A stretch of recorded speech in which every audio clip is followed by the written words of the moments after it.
In this episode, we're turning our UE5 water up a notch with interactive fluid simulation.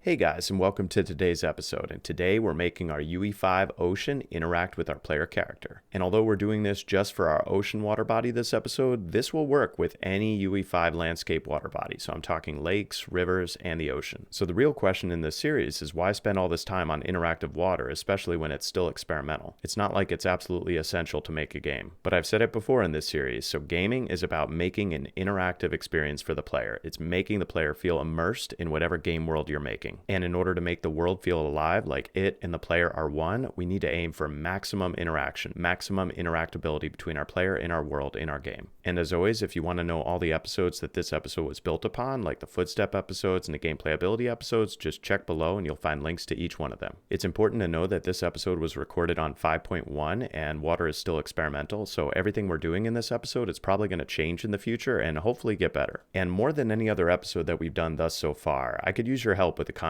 in this episode, because on my own I've gotten it to that B+ level. It's good enough, but it's not doing everything that I would like it to do, especially in regards to our fireball, and you'll see that by the end of the episode. So if you have ideas to make this better, by all means please post in the comments below. So here are the key components for this episode. Everything revolves around the FluidSim component actor, as well as our dynamic actors and other actors that we can use to interact with the FluidSim actor that actually makes our water ripple. So let's get to it.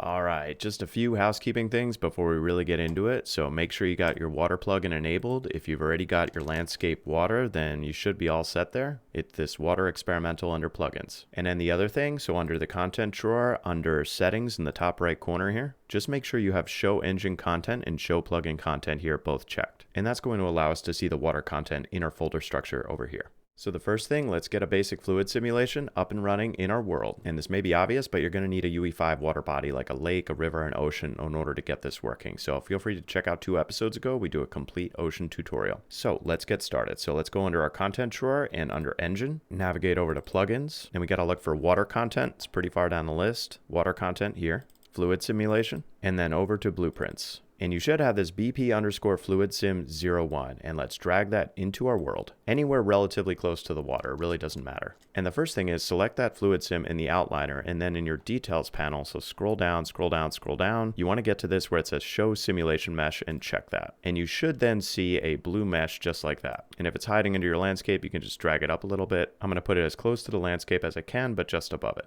And this is the way you can see where our fluid simulation is actually going to take place. And the first thing I did when I was testing this out is I scaled it up to something massive, and I did that with the simulation world size here. Like I scaled it up I think to like 60,000 because I figured why not cover the entire island with this. And you could do that, but the problem is all the effects, like all the ripples and stuff, are scaled up in the same way. And you might think that sounds really cool. Like I was thinking of the asteroid scene from Deep Impact where it goes across the water, but it didn't end up working that way. Like I found when I scaled this up, the effect actually looked a lot worse. And I bet it has something to do with the resolution here. I bet I would have to crank up this resolution. So if anyone experiments with that, feel free to post in the comments below. Unreal Engine recommends that we keep this relatively small and that we keep it around our player, this follow player here. And that way the effect is only seen around our player and it's not rendering everywhere across our level. But for the purposes of what we're doing initially here, just to get it up and running, uncheck follow player, and then that way we're going to be able to see it right here close to our beach. All right, so the next thing, we need something to interact with our fluid sim here. So for that, go back to our content drawer, go to examples, and then drag in a BP dynamic force component right about there. And if you have that dynamic force component selected in your details panel over here, then what you'll see is we can change the radius of it. So I'm going to make it a lot bigger, maybe like 200. And then we see a glass there. We see kind of a transparent sphere. And I'm just going to say show mesh. And we're ready to test this out now. So if you go to the ...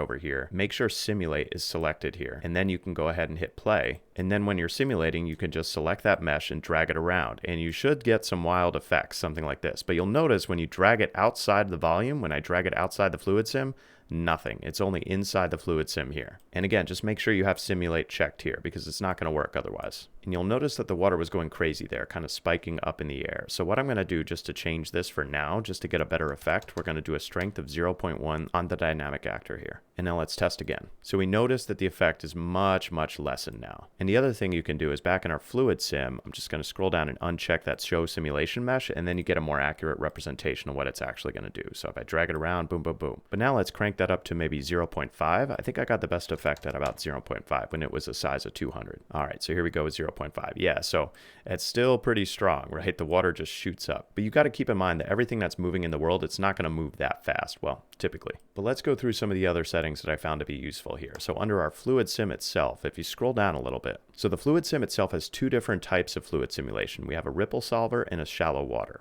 We're going to get to shallow water in just a minute, but let's stick with ripple solver for now. Now the damping here is very interesting because it basically reduces the effect to the extent that you raise that up. So if I crank it up to something really high, like 0.5, it's not going to have much effect at all when I move that dynamic force component. So if I select that, move it around, yeah, it's like a really quick and nothing. So back in the FluidSim, I'm going to reduce that down again to 0.05. But now let me show you the one other setting for the ripple solver that I think is interesting. So under ripple solver here, let me reduce the travel speed down to maybe like 0.2, and it just reduces the speed of those waves. So let me show you. So I select our dynamic force component and move it around, and yeah, so it's basically a much slower effect. It still does the same thing, but it just occurs at a slower rate.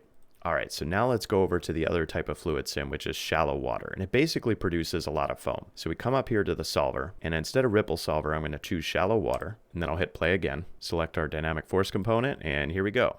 And it's doing crazy stuff. It is bugging out, man. So what's going on with our shallow water? So what I found that we had to do is under our FluidSim here, and by the way, I should mention that whenever you change something when you're simulating, when you stop simulating, it's not going to keep those changes. So you have to stop simulating first, and then you can change something in the details panel. So in our FluidSim here, I'm going to come down, and the first thing I'm going to do is raise our travel speed up to a normal speed for ripple solver. I don't think that's going to matter for our shallow water sim, but I'm just going to put it back to normal. But if I expand shallow water here, we see we have this default water depth of 50. Now I found that unless this was lowered below 10, it had that crazy spiking effect because it's not designed for water that isn't that shallow. So 50 is 50 centimeters. It has to be below 10 centimeters. So let me set this to like maybe 8 centimeters and we'll try it again. So I'll select our dynamic force component and there we go. So now we have some foam. And even still, we still get some of that spiking. So let's lower it even less. So I'll move it down to maybe 5. Try again. There we go. And in general, I found problems with this because it stopped working after a short amount of time. So I don't know if that means I'm doing something wrong or what's going on there. But we're not actually going to use that shallow water sim in this game. So I think we're okay. But I think it might work well for things like bullets that are hitting water. So if you have ideas to make that better, please post in the comments below. So I'm going to stop this. Let's go back to our fluid simulation and let's change it back from shallow water over to ripple solver. And let me actually crank this up to like 60,000 and let me show you the effect that that has. So we could say show mesh just to make sure that it's giant. Yep, it's giant. So now let's give it a whirl. So select your dynamic force. Yeah, so now we have huge ripples. So if I were trying to simulate that asteroid shooting across the ocean, that's what I would do. But you'll notice that the resolution on it is very low. It just doesn't look great. Now I tried cranking up the resolution here to 8-fold and that almost crashed my computer. So I don't recommend changing this resolution. And I tried a whole bunch of things to get a better effect, but quite frankly, wasn't successful. I tried things in the terrain mode here. So I tried changing this from terrain water depth only, terrain with elevation, use scene capture depth. I was not able to get any of these working or working any better than what constant water depth was already doing. The other thing I tried to get working and failed, so let me just delete out our dynamic force component for a moment and go into examples. I think this BP dynamic force scale mesh is actually broken. So I dragged this into the world, I put it in the water, put it in the right place, did everything right, and then it's walking and there's nothing. Even if I move it around, absolutely nothing. I tried maybe a dozen things to get this guy working and it just didn't work. So I suspect it's broken on 5.1. And let me just show you the difference between these two. So if I go into the dynamic force component, it's very simple. So we got to go back to our construction script. And it has a single component that's a force mesh. And that's basically, I think, just a static mesh. And all it's doing is it's setting the world scale based on the radius. And then it's setting it to be hidden in the game or not based on that setting, show mesh. And then in our event graph, so on event begin play, then it gets the simulation. Basically, it gets the actor of class and sets that. And then after that, it's just making fluid force dynamic with these settings here. And this is basically doing nothing, the skeletal mesh setup, because all this is blank. And then it's saying register a dynamic force, and that's our simulation simulation that we set here in this get sim, and then it's doing that on the force mesh. One thing that you might need to adjust is make sure that your water level is roughly in line with this setting here. I tried to make my landscape water level literally at 0, so no lower than 0. Make sure it's not below 0, but try to keep it at 0 or just above. And then for the skeletal mesh component, it's basically the same thing, but it just doesn't work. So back to our event graph. I tried adjusting the water level here. I tried adjusting all this stuff. Nothing worked. So the way we're going to make this work for our skeletal mesh component is we are going to spawn multiple dynamic force components and assign them to various bones or sockets on our mesh. And I thought this might be performance intensive, but it wasn't bad at all. Maybe like 1 FPS. So I just disregarded the dynamic force skeletal mesh asset completely. But before we do that, before we get these forces working on our skeletal mesh, I just want to show you one more thing. So close out of these, and I'm going to close out of this guy. And after you delete out that skeletal mesh, just drag in our dynamic force component again. Make sure it's still working, because I found that dragging in that skeletal mesh component often broke things. So I'm going to select our FluidSim again, and I'm just going to select the show simulation mesh again, set that back to a normal value, 2048. And back on our dynamic force component, just select show mesh so that it shows mesh when we simulate, and then drag it around and see if it's working. And it's not working, right? Because the skeletal mesh component broke everything. So what I'm going to do is select our FluidSim, delete that out, we'll drag in a new FluidSim, and then it'll work just fine. BP FluidSim, drag it in. And then I'm going to set it back to show simulation mesh. It's right there. And then let's test it out again. And it's not working. So if this happens to you, drag it in, you reset everything. You're like, it's still not working. So what's going on is just make sure to uncheck that follow player checkbox, because otherwise it's going to go to wherever your player start is as soon as you simulate. So uncheck that follow player, try it one more time, should be up and running. There we go. All right, so if you've got it up and running, let's delete out our dynamic force component just for a moment. And instead, we're going to do one last thing before we start working with our character. So under examples, we're going to drag in a fluid impulse repeating, because this one I found works just fine. In the FluidSim, I'm going to uncheck the show mesh and then hit play. So if you zoom in very closely, you could see it go. There it goes, boom. And we've also got a trigger button right here. So trigger, boom. And if you expand under impulse settings, it's misspelled here because it's experimental, impulse settings. We can change the radius, we can change the strength. So I'm going to change this to like, let's do -10 so it doesn't spike as much. And maybe the radius a lot bigger, 640. And then let's hit trigger. Boom, boom. Yeah, so that would be cool if there was like an underwater earthquake and you want the whole world, the whole ocean to like shake a little bit. So you get the idea with this fluid impulse repeating. I think it's a pretty cool effect. We're not going to use it this episode, but I wanted to show it. So let's stop the simulation, delete that out of our outliner, and now let's get the FluidSim working with our character. So first thing, let's make sure that our FluidSim actually follows our player. So if you scroll down in the FluidSim, let's check follow player here. And I'm also going to say show simulation mesh, just so I can see where it is. And then what we'll do, right click, play from here. And what we should see is that the FluidSim moves with our player. So it moves out into the distance, and then it comes back exactly where our player is going. So let's exit out of that. We'll go back to our FluidSim. I'll uncheck the show simulation mesh here, and then let's go into our third-person character blueprint. So back over to all, content, core, third-person character. And like I said, the way I got this working is in event begin play, literally at the end of event begin play. So all the way over here, I just spawned one of those actors from class, the dynamic component actors. So at the very end of the begin play string of our third person character, we are going to spawn actor from class. And the class is going to be BP_dynamic force component right there. For the spawn transform, I'm going to get our mesh here and get the transform of our mesh. So get world transform right there, connect this up. And the other thing I did is from instigator here, I just got a reference to self. I don't know if this is necessary, but I did this both for the instigator and owner. Collision handling override, I set this to always spawn, ignore collisions. And so when we spawn this, we need to tell it where it's going to be attached to, like what part of the body. And so first, let's get this up and running just with our simple footstep effects. So from the return value here, I'm going to do attach actor to component. And the component we're attaching to, the parent, is going to be our mesh. Connect this up. And we need to attach it to a socket here. And so if you go into your mesh, so I'm just going to expand the details panel a little bit, go into this. And if you scroll down, scroll down, scroll down. So we created foot sockets. I think it was maybe back in episode 20, something like that. Yeah, foot L socket here. But the problem that I noticed is that these sockets are at the back of the foot. And really, I want these effects to start at the front of the foot. I just found that it looks a little bit better. So we're going to create some new sockets. So we'll right click on our foot, add a socket. And now it's foot L socket without a space. And we can just select up here to transform it. I'm going to move it all the way to our toe and just make sure you got that centered appropriately, a little bit down. Something like that should be good. All right, so we got a socket for our left foot. Now we need a socket for our right foot. So we'll come down, right click on foot R, add a socket, do the same exact thing here. So move it up, move it down. A little bit over. Doesn't have to be perfect, that's fine. Save that. Make sure you got the exact name of your socket. So foot_R capital S for socket. And this one's going to be left socket. So foot_L capital S socket. And under location rule here, as soon as it's spawned, I'm going to snap to target. So then we're going to replicate this exact same thing for our right foot. So paste all that, connect it up. And then over here, foot R socket. So we're ready to test this. So compile and save, and then we'll do a play from here. And now we got the start of our ripples there. But the problem is when I go into deep water, it stops working because we only have 2 of them attached to our feet. So it's only when our feet are close to the surface of the water. So what I'm going to do to solve this is really simple. So back in our skeleton, we're going to add 2 more sockets to our calves, calf L and calf R. And they're basically at our knee level. So right click here, add socket, calf L socket, that's totally fine position. And then we're going to do the same thing with calf R. So right click, add socket, save that back to our third person character. And we'll take all of these and copy it once again, move it over, connect it up. This one is going to be the calf L socket, and this one is going to be the calf R socket. Compile that, and we're going to do one last one. We're going to do one at our pelvis because I found that moving around at waist level, we still want the effect. So I'll come all the way back up to our root, well, close to our root, pelvis right here. Right click, we're going to add a socket, pelvis socket, no underscores. So we'll just copy one of these, paste it in, connect this up.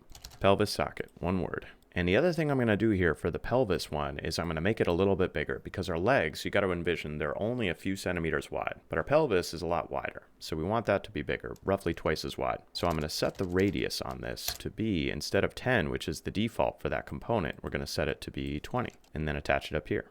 Put in a little reroute there. All right, so if you got all that, if you got your 5 sockets, if you're attaching it to each of those sockets, and actually what I'm going to do is make some space just to separate out the stuff we've got from previous episodes and compile and save, and we're ready to do, I hope, a final test.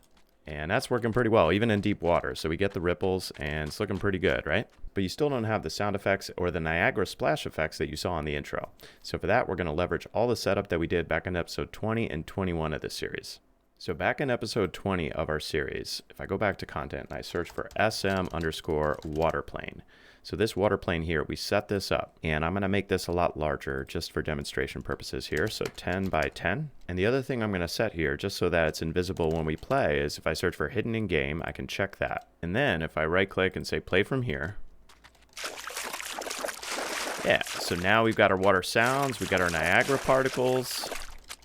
Everything's working from episodes 20 and 21. And by the way, if you don't want to check out the whole episode, let me just give you the bare bones basics of what we did to set that up. So in our water plane here, if you go into the static mesh itself, what I did under the static mesh is I set our collision presets to water body collision. And what that's able to do is it prevents our character from stepping up on it, but it allows our line traces by profile to hit it. And then we compare line trace by profile location to the line trace by channel location, which is the landscape under the water, and that gets our water depth. And then based on our water depth, we can play a different sound, we can play a different effect. And the other critical part of this, other than the collision presets here, is that within our material itself, within this MI Water 1, we have to give it a physical material of water_PM. So again, we set this all up in episodes 20 and 21, which are our water sounds and effects episodes. But the point is, we get this set up in one place and we can work it everywhere. So you don't need these tabs anymore. We can close these out. And what I'm going to do now is I'm just going to scale up our meshes so that the entire surface of our island, basically all around the edges, I wish I could just do it in one, but I don't want this to be in the very center in our cave we set up last episode. So I'm just going to scale up a series of these all around the edges of our island, and we'll be good to go with water all around the edges. And one important point to get the best Niagara splash effects, I set this to be just above, about 5 centimeters above the surface of our ocean, because in certain places we got the ocean waves coming up a little bit, so that 5 centimeters, it gives it a little bit of cushion so we still have some splash effects. So I'll set this to Z5 and then scale. I'll move this to, let's do like 100 times as big, and then we'll position a bunch of these.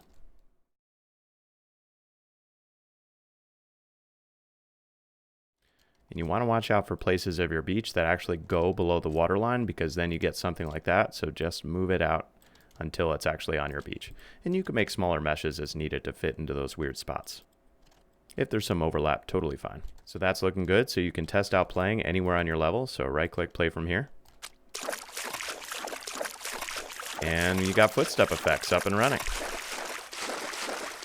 One really quick thing. I don't think this matters in any regard, but I want to mention it in this episode just in case it does. So if we go all the way down to our water body ocean, and I'm just going to go into my water body ocean material, actually the parent material. So we got to go over here and then scroll down, scroll down, scroll down, go into this material, and then one more, scroll down, scroll down, scroll down.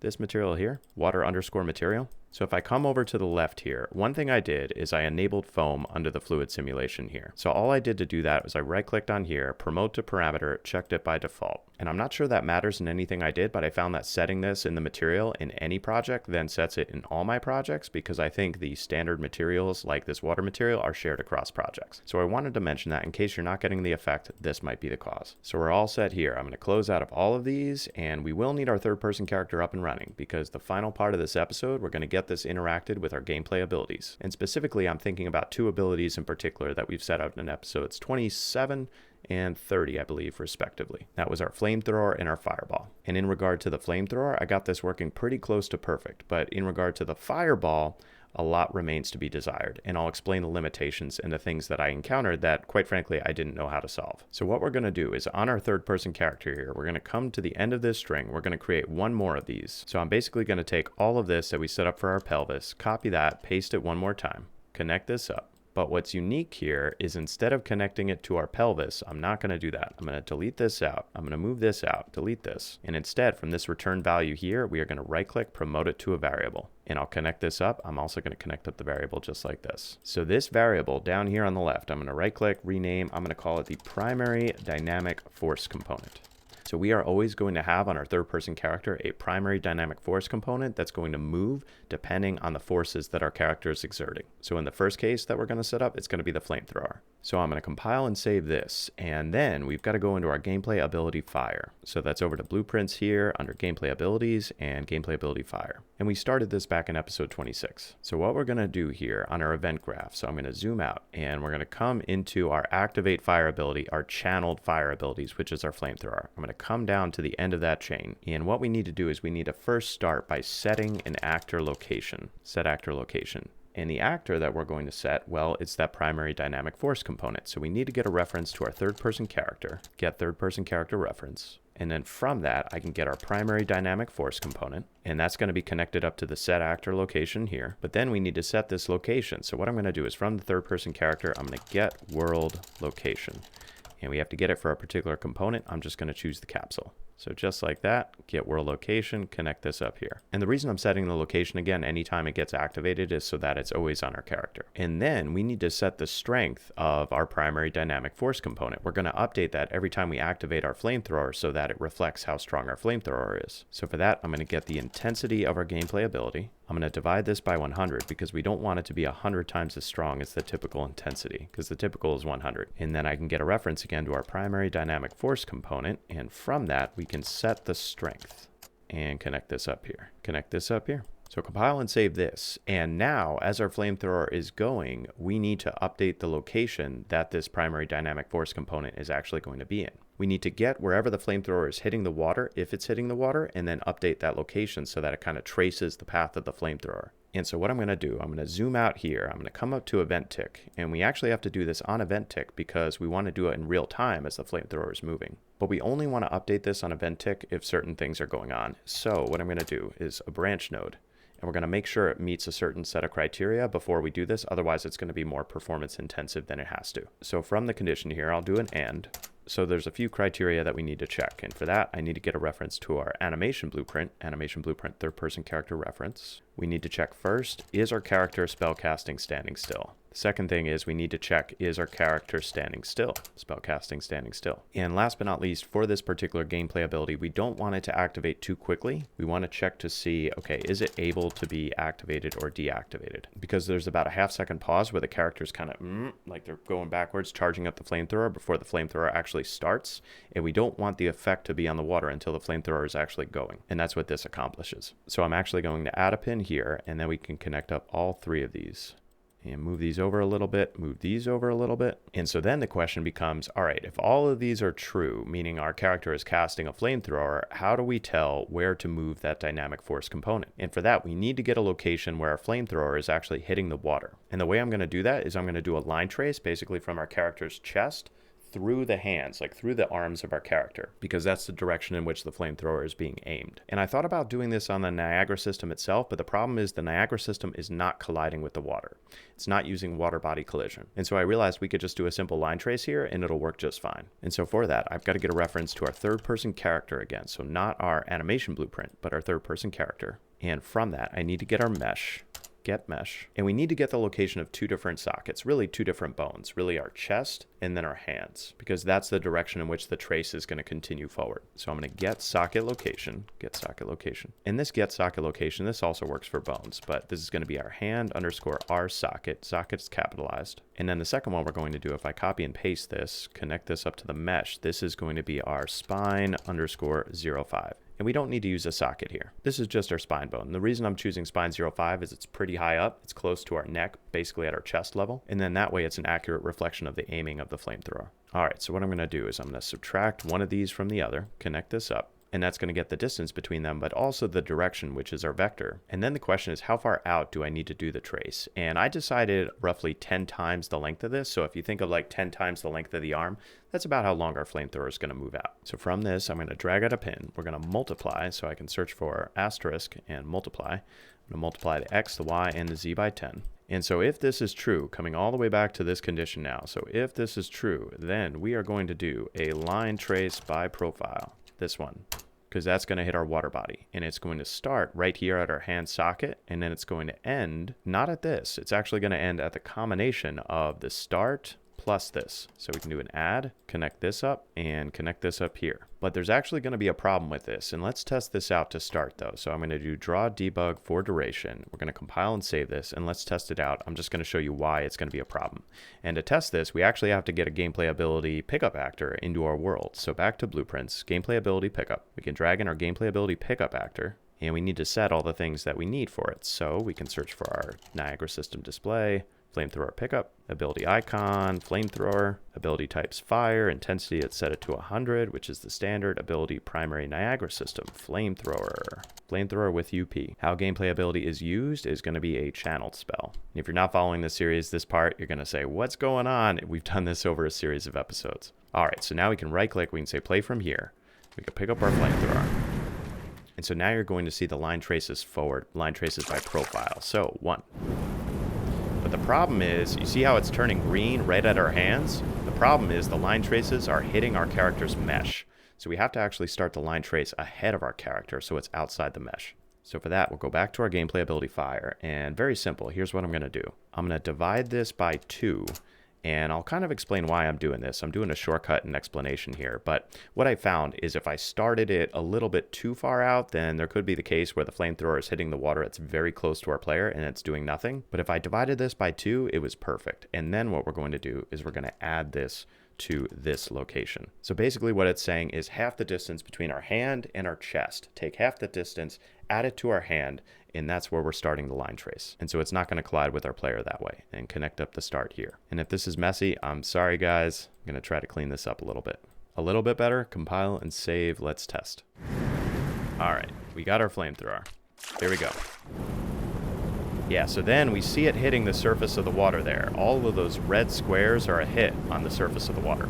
And we see that it's starting just a little bit out relative to our hands. So that's exactly what we want.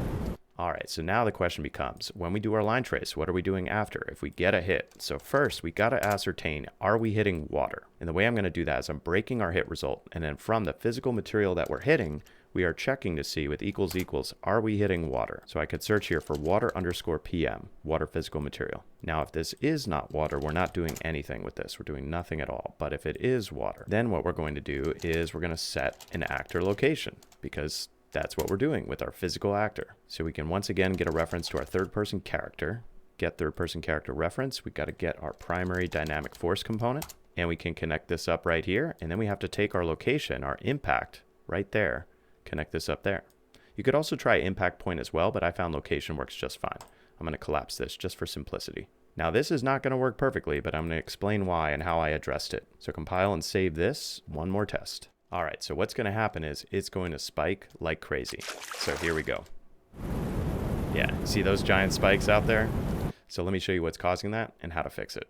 So what's causing that is we are instantaneously changing our actor's location. And so what I decided to do to try to remedy this is I did a vinterp2, which slowly changes our vector over some period of time. Actually, it's a quick change, but it's slow in computer speed. The other thing I'm going to do here before we do that is I'm just going to turn off the draw debug for duration because we know that that's working. And this way we could see the water now more effectively. Okay, so from the location here, what we're going to do is get vinterp2. And I'm going to move this out a little bit too, because what we're interpolating to is our current location of the primary dynamic force component. We're going to get the world location of our force mesh here, and that's the current one. But then we're moving to our target, and our target is wherever our flamethrower is hitting. So that's the location here. And then we can connect this up here. But we got to tell it over what period of time and how quickly. And you could change these settings, but I found that a delta time of about 0.2 and an interp speed of about 0.5, it worked well. No more spiking of the water. And what I'll do just to clean this up a bit, move this over here, move this over there, maybe move these in a little bit, move this over, move this up. A little bit cleaner. Okay, compile and save. Hopefully, final test of our flamethrower. Moment of truth. Voila! So if it's still too much spiking, if you don't like the effect because it's still kind of spiky, then you could turn down those settings. But the settings that I would play with are the vinterp2 settings. So play with the delta time, play with the interp speed, see what you get. If you get a better result, please post in the comments below. So now on to the final part of this episode, and quite frankly, the thing that I did not get working nearly as well as I wanted to, and that's our fireball. Because what I was envisioning is that the fireball could go over the surface of the water, and the water would just as the fireball is moving out into space. But the problem is we already have a simulation mesh that's around our player, and that only goes about 10 meters out past our player. And so I tried all sorts of things to make this work. I tried making a second simulation mesh, attaching that to the fireball. That didn't work. I tried making the simulation mesh way bigger. That didn't work. I tried making a duplicate blueprint of the simulation mesh that could be generally all over the world. That didn't work. And I tried having two dynamic force actors, like one that was on our fireball and was moving with it, in addition to the one that we already set up on our third-person character, and that didn't work. The dynamic force actors didn't work well together. So I ended up almost giving up on the entire fireball effect, but what I did at least is I set it so that our fireball does make the ripples when it's close to our player. And I did that with the same primary dynamic force component variable that we just set up. So it's really simple, but it doesn't do all that much. So I'll show you how I set that up, and if you have better ways of doing that, please let me know in the comments below. And if you make your own video, then I'd love to point to it. So we got to start by going into our fireball actor. So that's over in blueprints and spawn from abilities, BP fireball here. And what we got to do is over in our event graph. So over on our event begin play, we first need to get a reference to our third person character because we never set up a reference to our third person character on our fireball. So we've done this a billion times. So you right click, get player character, not a billion, maybe 1,000. Get player character here, and then we cast to our third person character, BP third person character. Connect this up here as BP third person character, right click promote to variable. We got our reference. So I'm going to right click here. We're going to rename our third person character reference.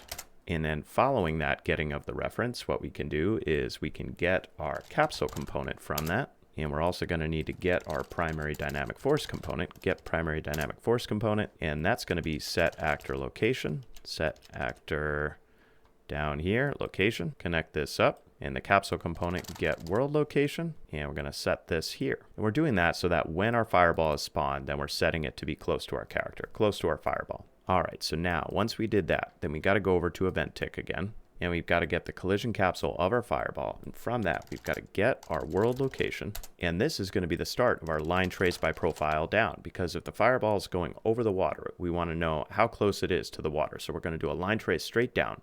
And if it's within a certain distance, then we're going to move the dynamic force component. So line trace by profile. And then from this, I'm just going to do 200 units down. So we're going to subtract, and Z, we're going to do 200. Connect this up here. Connect this just there. Move all these down a little bit. And next we have to come over here to the right, and from our out hit, we'll break the hit result. And we'll do the same thing we did on our flamethrower. So from our physical material, we'll check to see, is that equal to water underscore PM, our physical material. I'll collapse this, move this in. This is going to go out to a branch, connect this up.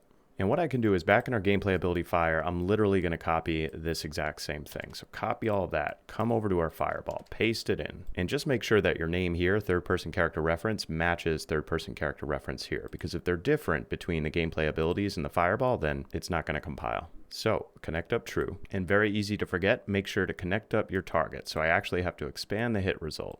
Location hooked up to target, collapse this, make sure you got that connection.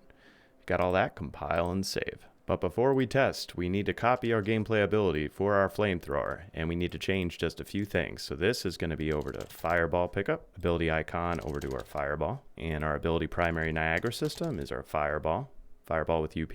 And this is not a channeled spell, single cast. All right, so here's our fireball. Yep. And that's the extent of what I was able to do, just those ripples as it's being thrown out. And our flamethrower, still working. One question I got for you guys, I'm kind of neutral on how we handle this, but our fireball explodes under the water. So post your ideas in the comments below. So to finish out the episode, you know how this goes, guys. Let's go over to our third person character, and on event begin play, everything that we just set up, we're going to take all of this and collapse to a function. Right click, collapse to function, move it in. And for this, I'm going to rename it set FluidSim dynamic actors. And we're going to categorize it under a new category of water. Compile and save that, and we are done with our third person character. So over to gameplay ability fire. So I'm going to zoom out here, and on event tick, everything here on out, we're going to right click on that, collapse to function. And this one, right click, rename, this is going to be check and update dynamic force over water. And I'll zoom out again and come down here, and this is under activate fire ability right there, and specifically the channel string. So we got to take all of this and same thing, collapse to function. And this one is going to be activate dynamic force over water. Compile and save this, done with gameplay ability fire. Last but not least, our fireball. So event tick, same kind of thing. Take everything there on event tick, right click, collapse to function. And same kind of name. So check and update dynamic force over water. And zoom out again, and on event begin play. So everything past our cast of BP third person character, everything here, right click, collapse to function. And this is going to be, if I rename, set dynamic force component. Compile and save this. So that concludes our episode for today. And now that we've done full fluid interaction with outdoor water, I figure it's about time we start doing the same exact thing with indoor water. And also with our gameplay abilities. So I hope to see you there next episode.